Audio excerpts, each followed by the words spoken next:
the expert that is providing commentary, that is a sexy expert. You want to be aligning that your brand with niche relevant credentials. If you've got something interesting, you can put together really interesting campaigns and reach out to the media and see if they'll run with your story. Being PR ready is not just being PR ready, it's being good for your Google EEAT. If people are talking about you, your business, your brand on the internet, and they don't link, then you want to have a system in place where you're tracking that. I think it's a golden opportunity to stand out now with quality over quantity.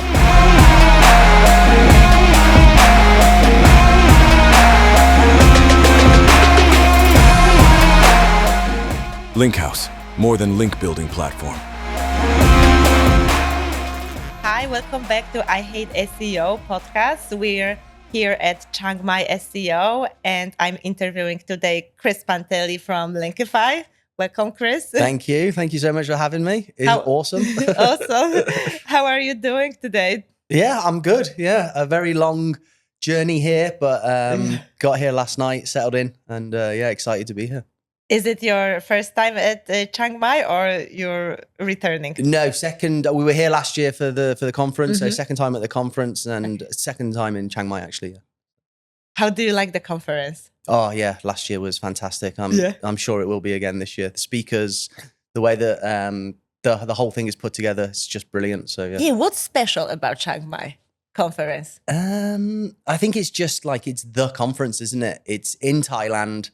It's towards the end of the year. Everyone's pumped to see each other. There's always like a great vibe, an amazing community. The talks are fantastic. The hotel, the location, everything's just brilliant. Yeah. Awesome. I can't wait to experience, because we're here in the morning on the first day. So very excited. Thank you. So this is I Hate SEO. I can't hold myself but ask, do you hate SEO? That's a good question. Sometimes. Yeah. Or is it a love-hate relationship? I would say it's in recent months, people have been upset with some of the things that Google has been doing. And it's been tricky. But I think we have to remember that SEO isn't just Google. It's not just optimizing for Google. It's optimizing for search everywhere. We've got new search platforms on the horizon now. So I think there's more opportunity than ever. So I would say sometimes I hate it, but normally I love it. Yeah, it keeps you going. Yeah. It's never a dull moment with SEO. There's always something new happening, always something new to test, something new to learn. So Yes, exactly. So we're not losing our faith in SEO. We're going strong. Not yet. And I'm very excited to talk to you about branding, because big recent news, HARO, Help a Reporter website, is officially shutting down. What is your take on that? Well, yeah. So HARO was the de facto umbrella term which we would use for that sort of engagement with journalists. So it was the first big platform of its nature. It was launched about 15, 16 years ago by a guy called Peter Shankman. And it was designed to connect experts, small business owners with journalists in order to get coverage, media attention, to get featured in top tier publications, and improve, a company's branding, positioning, all of that good stuff. So it worked beautifully for like a decade, let's say. And then it got hijacked by those dirty SEOs who found out that not only could you get your brand or your business featured in these top tier publications, you could also get a backlink. So as soon as SEOs found that out, it sort of got hijacked and taken over. I don't think that was an issue necessarily. Certainly for a few years, journalists are good at knowing what's a good pitch, knowing if it's relevant. I think the real issue was when AI was released. Recent years, right? Yeah, definitely. I remember we were playing around with AI before the launch of OpenAI's ChatGPT. So this was in the days of you could get like AppSumo deals on these AI writers that were terrible. Yeah. and actually took more time to put together a good pitch than just doing it like normally. But yeah, as soon as ChatGPT came out, there was the ability to just input the journalist questions, hit enter, have an answer, and send it off. So this got spammed. The journalists were getting spammed, and at that point, I think HARO, now owned by Cision, made the decision to move that free email exchange functionality of the platform over to like a pay-to-play platform called Connectively. So it was still HARO queries, but it was housed in a Connectively dashboard where you could go on and you could look at the queries in real time and then respond to the journalists. And I think this was their response to that AI spam. There was a small price per pitch as well. So that pay barrier, I think, was also designed to prevent people just spamming. But for whatever reason, they decided to make an announcement that on the 12th of December, I think it is, the whole thing will be shut down. I was a little taken by surprise by it. Yeah. I think it's still a good source of journalist requests. I'm surprised they didn't either sell it or do something else with it, just because they've got such a huge user base, so many active journalists on it. So it is an odd decision, but I think maybe they're trying to focus on their PR tool now, as opposed to having this element of their business, and that's the decision they've made. And that's it. So now we have to look for alternative platforms. As an agency, we've been using them less and less over the months, just because journalists are migrating to other places anyway. And yeah, I don't think it's going to affect. I think some of your questions will probably lead us down that as we go. But yeah, exactly. I wanted to ask you what alternative platforms do we have? Yeah. Okay, so like I said, the original founder, Peter Shankman, he founded HARO 15, 16 years ago. He then sold it.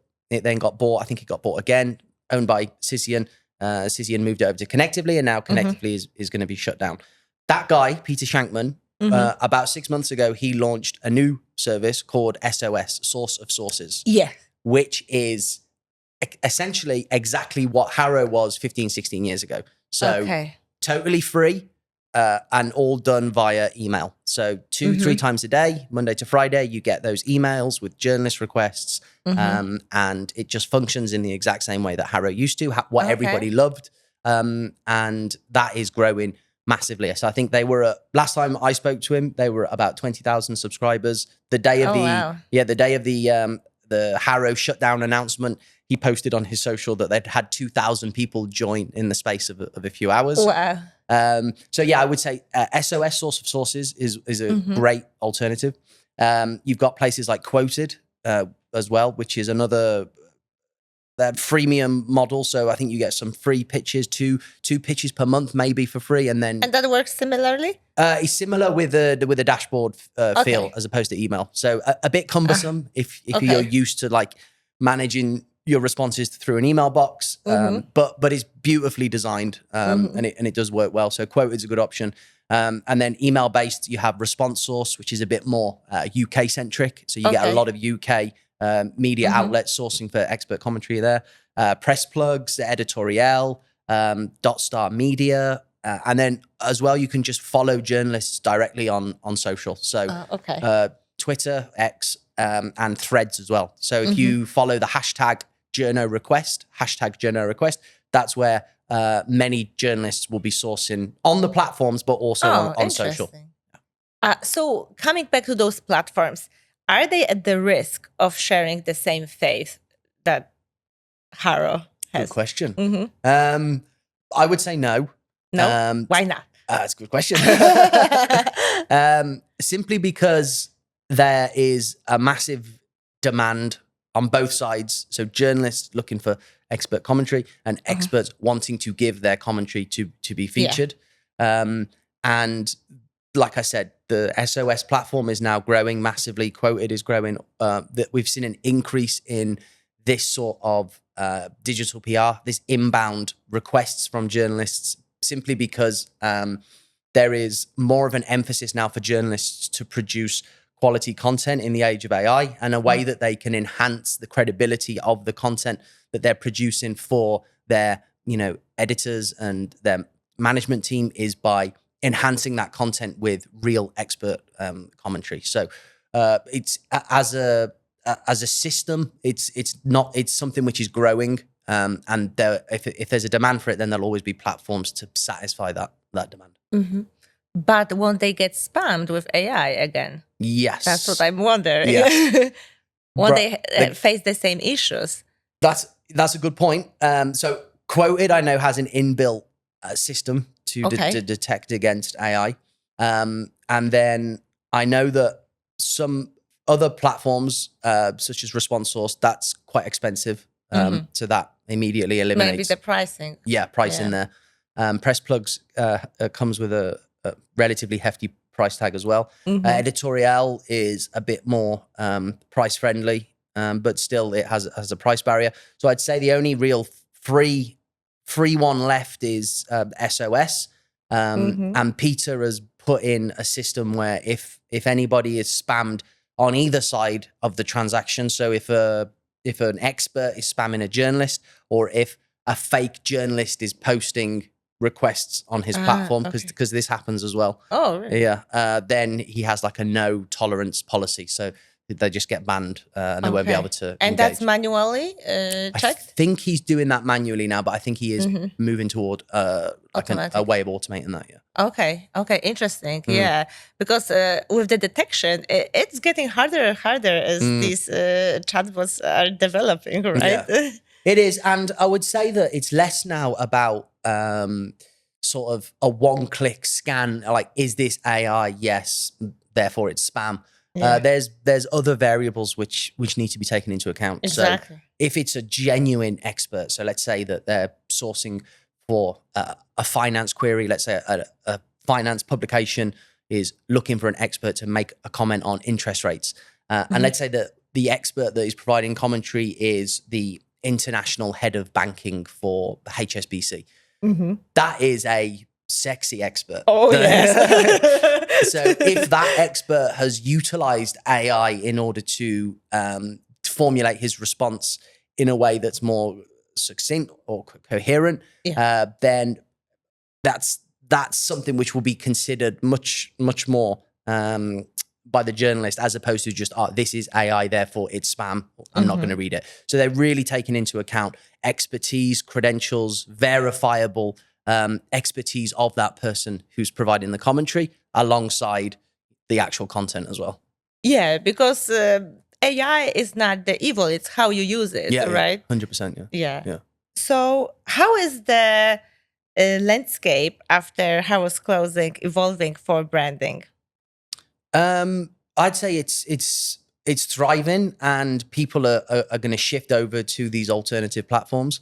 And I just think it gives people that want to engage with journalists in that way more of an opportunity to stand out in front of the journalists if you go away from like unthoughtful, irrelevant pitches. If you just sort of make sure you're doing a really, really hyper-relevant pitch and you're demonstrably showing the expertise of the person that's providing that commentary, then you've got more of a chance than ever to land coverage for you, your business, your brand in these huge authoritative publications. So I'd say it's an exciting time, but I always say that. I always say it's an exciting time. We're in SEO, right? So change is constant, but that's what makes it exciting. Yeah. Awesome. So what makes a brand truly PR ready? Good question. This goes back to just what I was saying.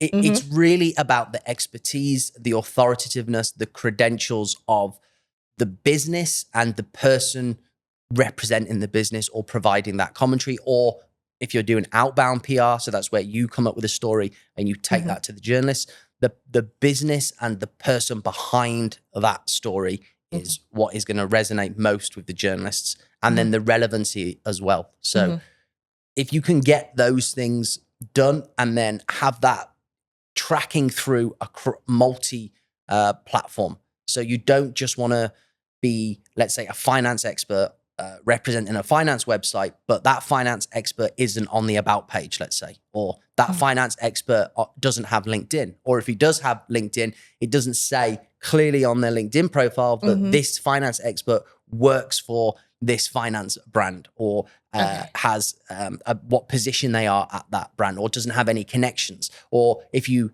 Google search that finance expert's name, there's no wider web visibility of that expert. All of these things are super important and easy to do as well. So brands that aren't engaging in PR, maybe they've got an e-commerce store, let's say, they're selling fitness equipment. If you land on that e-commerce store, you want to be able to see that on the blog content or on the about page that there is some connection to a health or fitness related expert. If you're selling health or fitness equipment on an e-commerce store, then you need to, for Google, for SEO, for EEAT, for all of that stuff, you want to be aligning that your brand with those relevant, niche relevant credentials. So fitness, and it needs to be a health expert. And brands can do that easily. They probably maybe already are as part of their content output. If they're producing content, fitness related content, it doesn't want to be written by or authored by an SEO expert, because Google's gonna be like, well, this SEO expert has no reason to be writing authoritative content on fitness. It doesn't make sense, does it? But we know that now, don't we? We know that's the way the SEO is going. But also for your readers, for your conversions, for your business, you want hyper focused, relevant content that's being written by experts. Once you've got that in place, make sure that expert is connected with your business, with your brand, outside of just your about page or your author page. Make sure it's on LinkedIn, social media, and make sure that you're engaging that expert with your content and have them be visible multi-platform. That is really setting yourself up for PR success, because then you have the ability to answer journalist requests, inbound PR, or put stories outbound, go into different journalists with stories that are related to health and fitness. And this story has been produced by a health and fitness expert. And therefore journalists, tier one media will be like, okay, this makes sense. We want to quote this person. We want to mention this brand. We want to link to them. Great. So 2 scenarios come to my mind. First one, that you are looking for the expert in-house and promoting that person, helping him or her become like well-known, or they already are. And the second option is making some partnerships. What scenario works in which cases? Great question. And both, I would say. So firstly, in-house is ideal. If you have that person, that's your easiest way to set this up, get it in motion. Like if you're a health and fitness e-com store and you have a qualified fitness trainer writing content for you, or is a co-founder of the company or anything like that, then boom, you've already got your expert. Get them on the about page, get content authored under their authorship. It's an easy way to achieve those results, because they're already, like you said, in-house. They're on the team.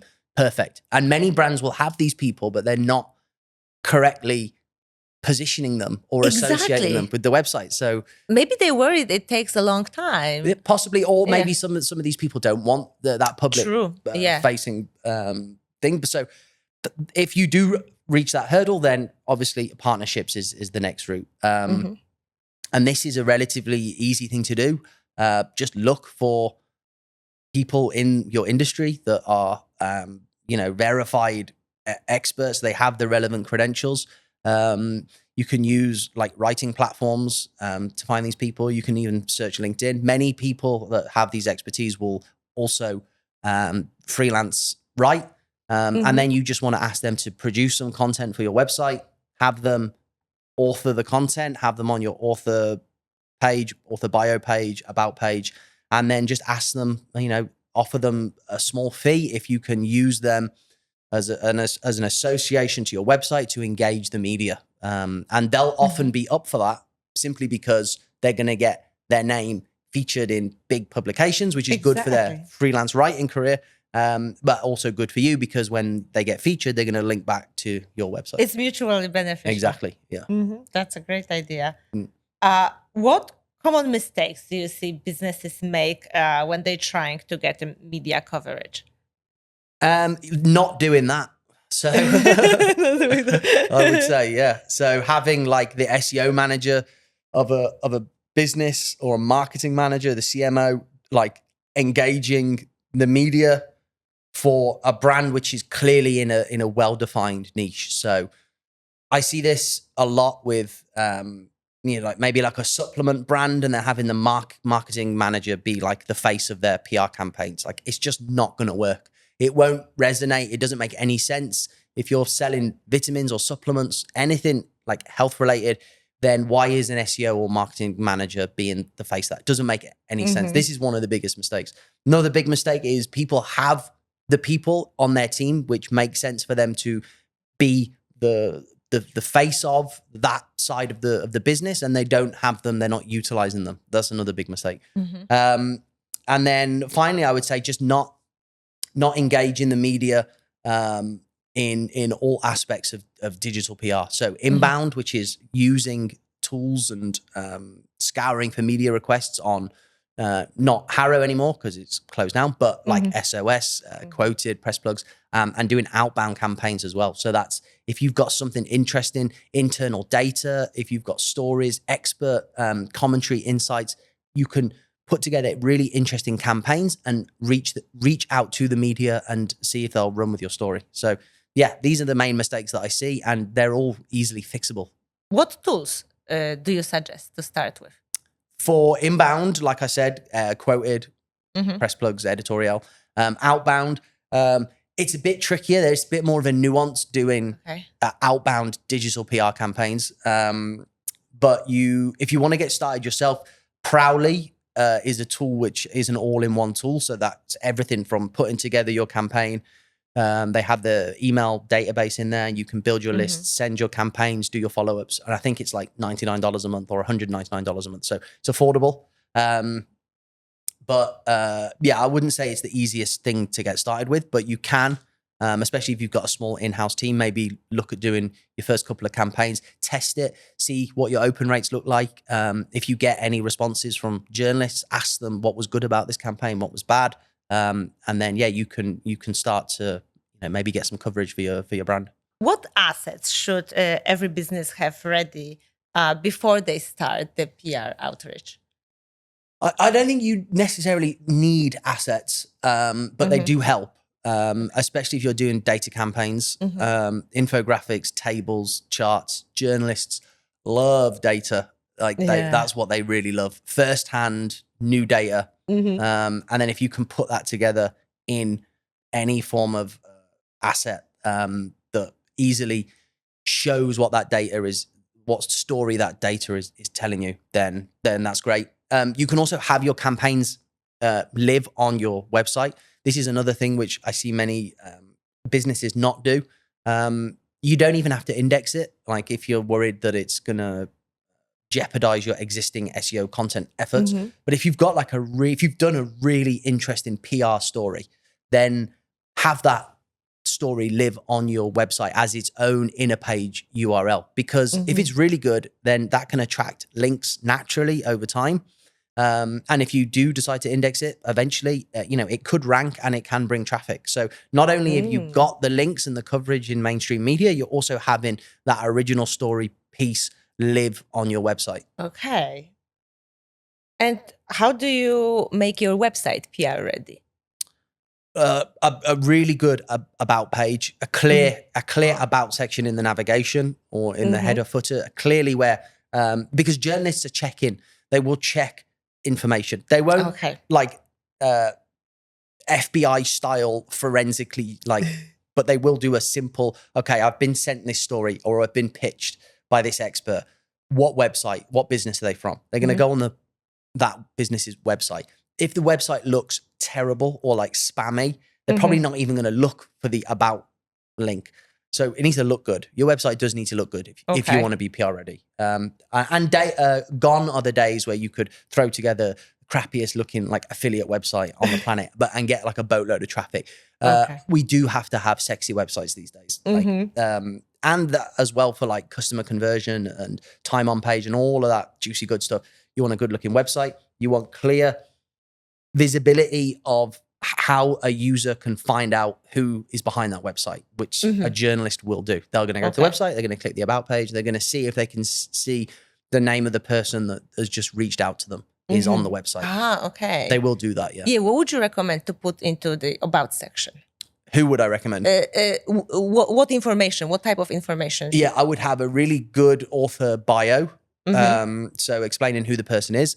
Shout about any credentials, qualifications that person's got that is relevant to your business. So if you have a fitness instructor writing fitness content for your fitness e-com store, and they're a qualified, certified fitness instructor with, specific qualifications, put those specific qualifications in the author bio.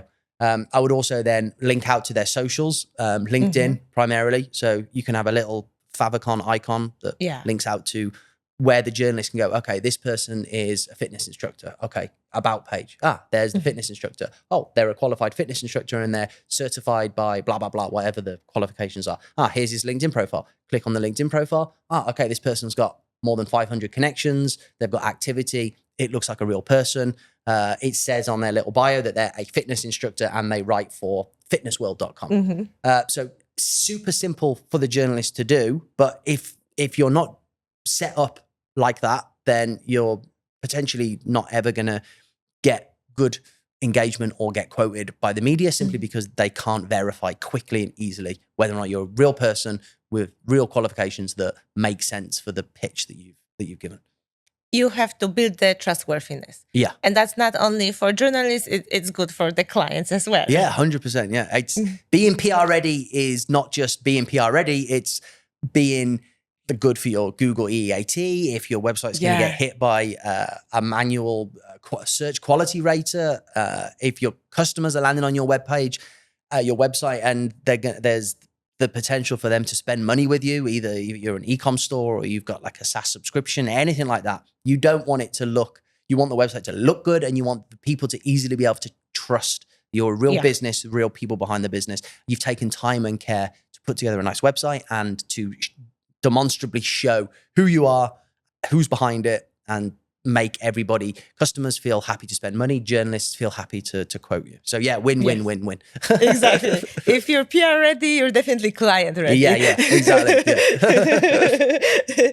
But how can smaller brands compete with larger ones for media attention? That can be daunting, I think. Yeah, it can, yeah. And I think this is possibly one of the reasons why smaller brands don't engage the media, because it seems like overwhelming. Like, how am I'm a small little e-com fitness store, or I'm a small little gardening website. How am I ever going to get featured in the biggest publications in the world? Why would they ever want to quote me? And my answer to that is they will, if you do all of the things that I said. If you have those verifiable, relevant credentials, then journalists will want to quote you if you put together a good pitch, an interesting response to their questions, and you are able to show that you are who you say you are. They will. And this is the reason Peter Shankman, the original founder of HARO, who now has S.O.S, the whole the whole reason that he designed that was to enable small businesses and smaller brands to engage with the media. So to make it a level playing field for everyone. Yeah. That's great, because that can be very scary for some brands, especially if you're small. So what's your approach to identifying PR-worthy aspects of your business? Internal data, I would say. Many companies are sitting on treasure troves of data that they don't know about, or not that they don't know about, but they've never thought would be of interest to the media. So I would always start with looking at your internal data. You may have produced data reports or content for your blog that in of itself is just a really useful resource, but there may be like a sexy PR story hidden amongst that data. So, and if that's firsthand data, then that's like tick, tick, tick to the journalist. They love firsthand data. And if there's any sort of interesting story or narrative behind that data, then you're sitting on a winner. So look at your internal data first and foremost, and then look at your internal expertise as well. So who have you got on your team that is niche relevant expertise? So if you've got a fitness e-com store, have you got a fitness instructor on team? If so, then they're going to have expert commentary, expert pieces of information that is going to be really of interest to the journalists, to the media. And then if you can align those expertise with the current news cycle, so something that's happening in the news right now, let's say Beyonce releases a new treadmill. Okay, imagine that happened, right? Okay, yes. Then it comes out on the news, it's all over social media. Beyonce releases new treadmill. It costs $10,000, let's say, for the Beyonce treadmill. And you've got a fitness instructor and you're an e-com store, then put together a quick reactive piece of news to that. Okay. Fitness instructor from fitnessworld.com gives 5 reasons why you don't need to spend $10,000 on a new treadmill. And journalists are going to go, oh, okay, this is in the news right now that Beyonce has released a $10,000 treadmill.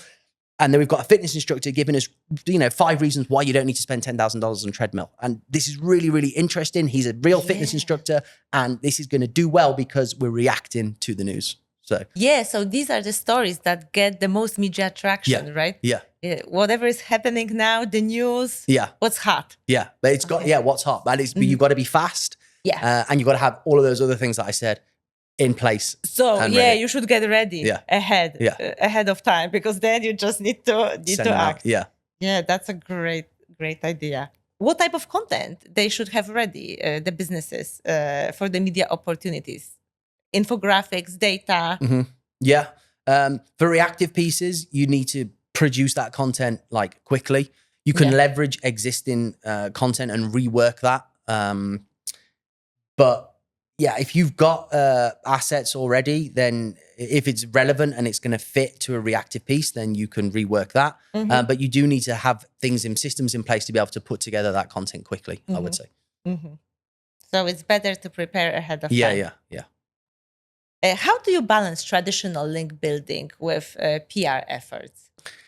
Good question. Well, that all depends on your link building strategy, I think. So if you're we only do editorially earned links. So there is no financial exchange in digital PR link building, what we do. So that's no niche edits, no guest posts. It's 99.9% of the time, it's going to be a homepage branded anchor link, which has been earned via engaging in digital PR. But we have many clients that engage in link building outside of digital PR. I think it depends on the client's risk tolerance, depends on the industry, how competitive it is. Are their competitors doing other types of link building? If you're in the casino niche, for example, then they're spending thousands of dollars a month just to keep up with their competitors who are also spending thousands of dollars a month on niche edits, guest posts, and they're also doing digital PR. I would say digital PR is a perfect link building activity to water down your other activities. So if you're going strong on things like guest posts and niche edits, then you want to sort of not stand out and make Google sort of pay too much attention in case you go too far. So if you're sprinkling some digital PR high authority links on top of that, it's going to make for a healthier looking link profile, and maybe water down the possibilities of a manual action. But also I would suggest that one activity which goes hand in hand with digital PR, in fact, all link building, is tracking your unlinked mentions. So in digital PR, you get many times where a journalist will quote you, name your brand, and then they leave the bloody link out, right? Yeah, exactly. What do you do in that case? So you have to track that, and then you have to try and reach out to the journalist, reach out to the editor. Hey, thank you so much for including my comments, but you didn't link to my website. Can you please add the link? Sometimes they will, sometimes they won't. There's tips and tricks that you can do to sort of make that more of a chance of them adding the link. But if you are tracking your brand anyway as a part of your digital PR strategy, then that can open up opportunities to get other unlinked mentions converted into links. So if people are talking about you, your business, your brand on the internet, and they don't link, then you want to have a system in place where you're tracking that, reaching out and trying to get the link added. So you can get more links alongside your digital PR links. Yeah, it's a good way to diversify your linking activities. Yeah, right? yeah, definitely. And a good one that will help you actually convert clients as well, right? Yeah. Yeah. And what is your approach to anchor text and linking in digital PR? I mean, like I said, we have no control over anchor. Okay. So that's just the journalist's decision. But 99.99% of the time, it will be homepage branded anchor. Okay. The other thing that you can do, which we do quite successfully with data-heavy campaigns, is you do a data campaign. So that's where you get loads of juicy data and you have that live on the client's website. So as an inner page URL. So maybe you've done let's say you've done a study on the world's most expensive treadmills. Okay. And you have you've researched all the top treadmill brands and you've figured out the prices and you've got this like nice visual infographic as a big data piece. And you have that live on an inner page URL on the website. So let's say you own fitnessworld.com/treadmill data campaign. Okay. So that lives on the website. Then you want to put together your story. We're reacting to the Beyonce news. We're going to outreach to the journalists. Beyonce has just spent $10,000 on a treadmill. Fitness expert reveals most expensive treadmills and which ones are worth it or not. Then in your outreach campaign to journalists, you want to include a link to where the original source data is, which is on that inner page URL. Okay. fitnessworld.com/treadmill campaign data. Then the chances are if the journalist does pick up your story, you've got a really good chance of not only getting a homepage branded anchor link, but they may also link to that inner page URL where that source data is from. Yes. Because they want their readers to know where is this data. Yeah. The original source. The original source, yeah. Then what you do is you build a load of links naturally from the journalist to that inner page URL.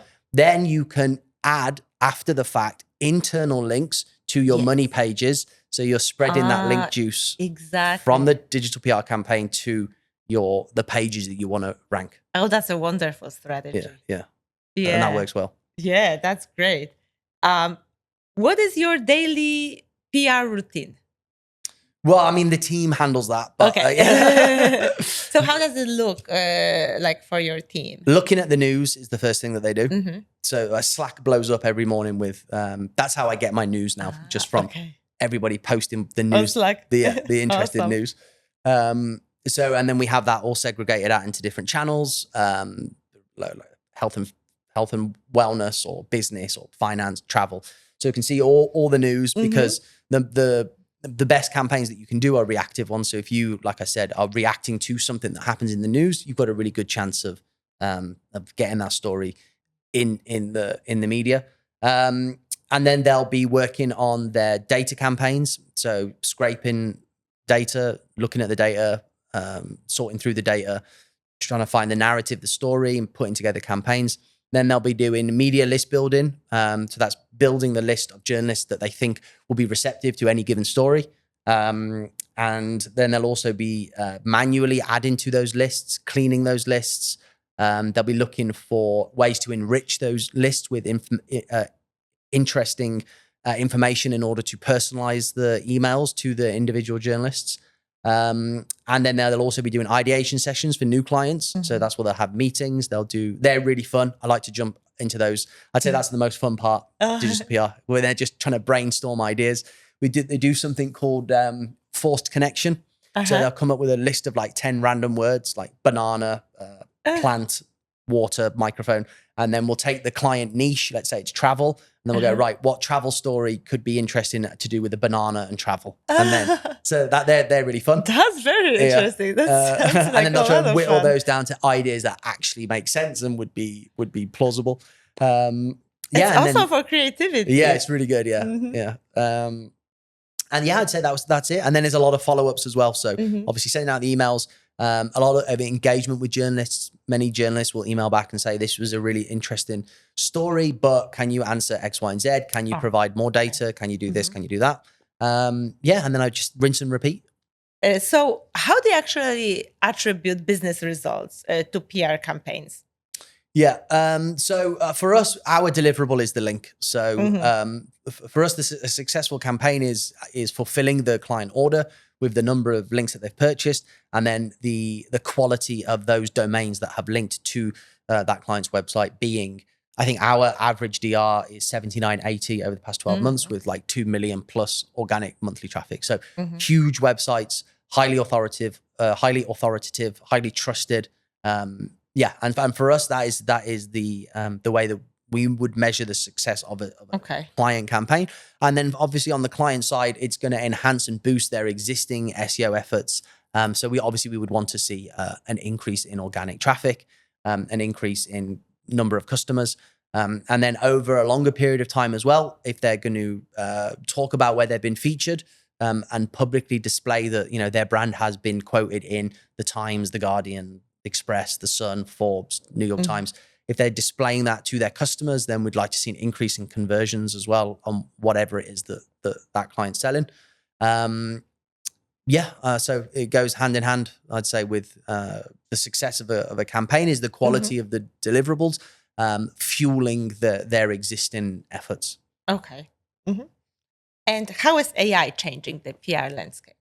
Yeah, it is, because everybody can put together a PR story now in about 2 seconds. I would say it's the same as the everything else that AI has touched. It allows us to produce at a much higher velocity in a much shorter period of time, but is it any good? Yeah, exactly. Yeah. So I think it's a golden opportunity to stand out now with quality over quantity. AI makes it a lot easier to sort through data. So, I mean, that's one way that you can utilize AI in a very positive way. If you have huge amounts of data and you're struggling to find an interesting story or a narrative, you can engage with AI to engage that data and ask questions and get ideas. So it's great for that.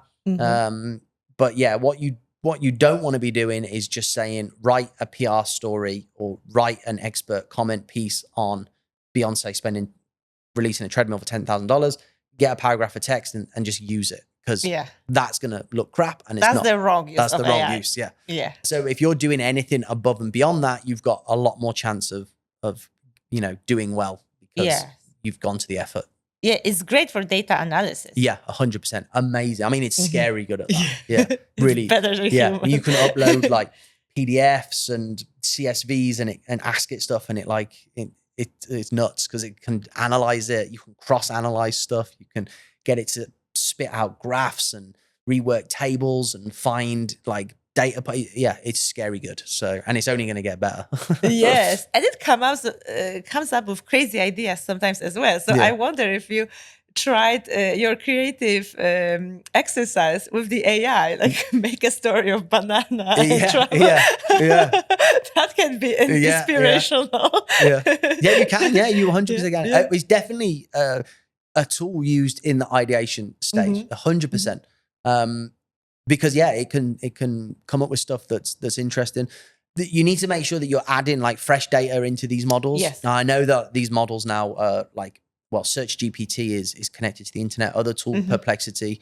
But you don't want to just be relying on the existing like untrained LLMs just simply because it's only going to give you what it's going to give everybody else. So you want to force it to do something original so that it's of interest to the journalists. Yeah, it's about the prompt, right? The good prompt. Yeah. Put an effort to the prompt that will give you much better results. Yeah. But for data, like you said, that is just, I mean, you can scrape like huge amounts of data, and if you want to put it into like something which is usable, you can just get AI to do it.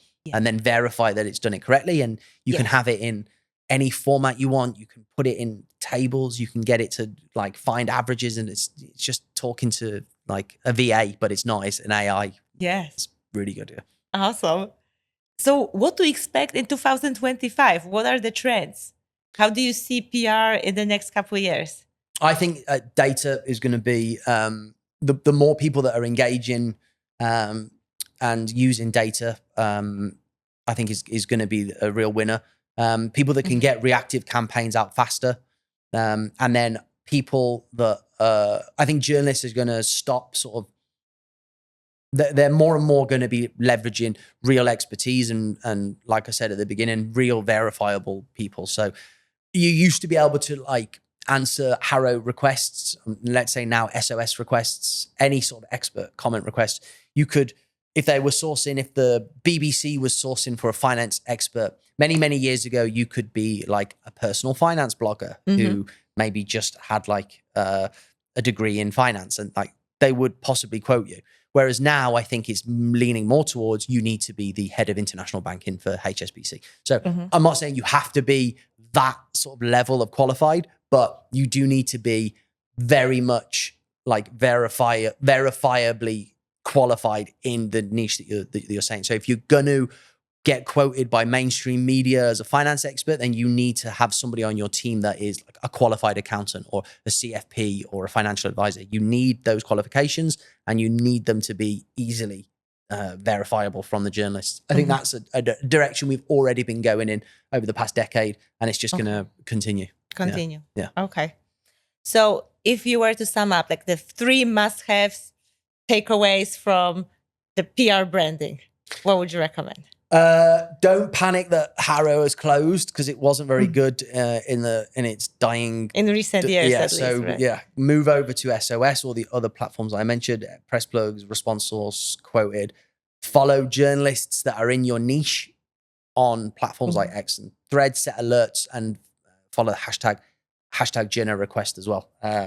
Get your website PR ready. So utilize in-house if you have. If not, then, make partnerships with people that have expertise in your broad niche. So if you're an e-com store selling vitamins, then you need like an actual dietitian or qualified health expert associated with your website. If you're in the finance niche, then you need an accountant or a qualified financial advisor, and have that track through website, about page, LinkedIn, and have that visibility. And then I would say the final thing would be to give it a go. If you're wanting to get started, go and sign up for S.O.S. Go and get Prowly for like $1.99 per month. Start putting together stories. If you've got internal data, make sure you look at that, see if there's anything newsworthy inside your internal data.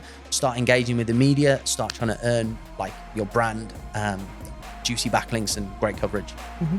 Awesome. The time just flew by. Thank you so much. Thank you for having me. I hope I didn't bore everyone to death whilst we're here in lovely Chiang Mai. No, it was super interesting. I love it. And if you loved it just as much as I do, please follow Chris on LinkedIn and sign up for our I Hate SEO newsletter, where we feature these exclusive podcasts.